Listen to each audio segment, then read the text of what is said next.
Magandang araw sa lahat, welcome po ulit dito sa atin channel ang Biyahe y Comida.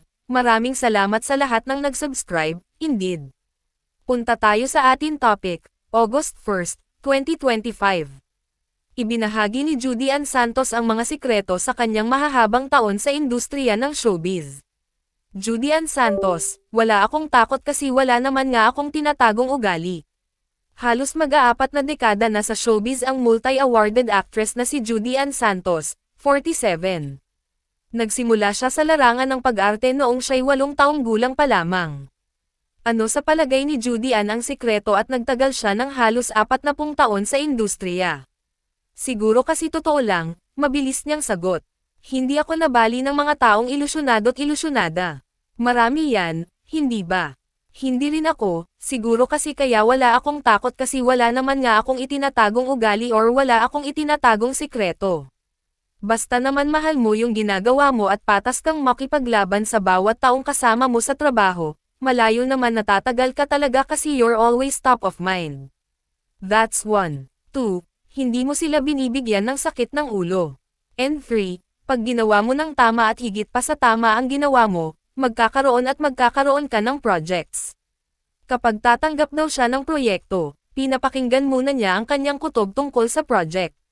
Saad ni Judy Ann, so ako, lagi ako nakadepende sa kung ano yung kutob ko sa isang project. And I make it a point that I just have fun with the cast, with the crew, with the production.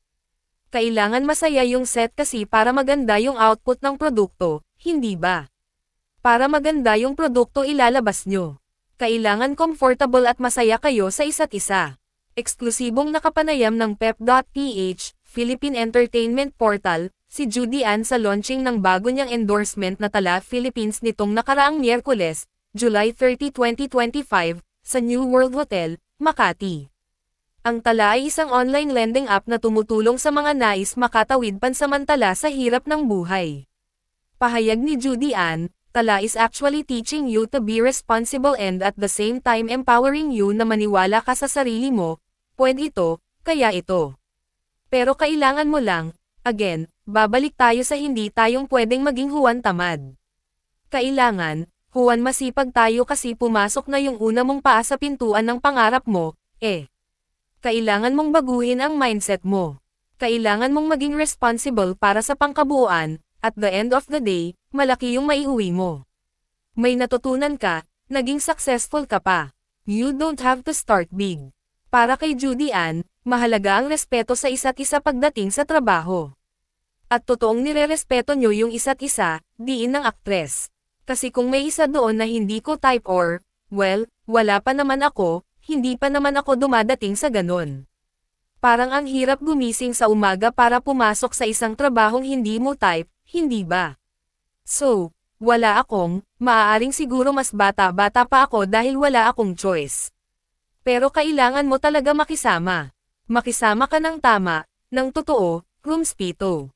Matuto kang rumspito sa lahat ng mga tao sa paligid mo, mula marshal, mula crowd control, mula utility, talents, crew, director, cast. Lahat yan kailangan mong respetuhin. Hindi nakakapagod makisama kung maayos kang makisama at kung bukal sa puso mo yung pakikasama. Ang sarap kaya makipag-usap sa tao. Kumbaga, yung respetong ibibigay mo, ibabalik naman yan sa'yo, Huwag ka mag-expect ng too much kung hindi ka maayos makisama. Hindi raw masyadong nagpaplano si Judy Ann sa kanyang mga proyektong nais gawin. Sabi niya, hindi talaga ako masyadong nagpaplano when it comes to acting. Hindi naman sa pag-aano, pero para kasi sa akin, pag napulsuhan kong maganda yung nilatag na proyekto sa akin, and then, kaya ng puso at isipan ko, go. Kung worth it yung time ko na mawala, kung worth it yung project na trabahuhan, why not? Ngayon lang kasi may nakabangko pa ako na bagman at saka call my manager so parang, for now, good ako in acting. Siguro moving forward, baka mag-focus muna ako, magpapasukan na kasi yung mga bata so magiging mommy muna ako. Eventually, I'd go back to Judy Ann's kitchen, come up with my cookbook. Matagal na talaga yon, kumbaga, inabot pa ng pandemic so ang dami nang nangyari. Parang it's time to give that some attention already. E-follow ang Instagram ni Official Juday, i-click ang link sa description box. At yan ang ating latest showbiz chika update for today. Huwag kalimutan mag-subscribe, click the notification bell for more showbiz chika updates, like and share the video at suportahan po ang ating Facebook page. Maraming salamat sa lahat ng nag-subscribe indeed. Magandang buhay sa lahat, adios!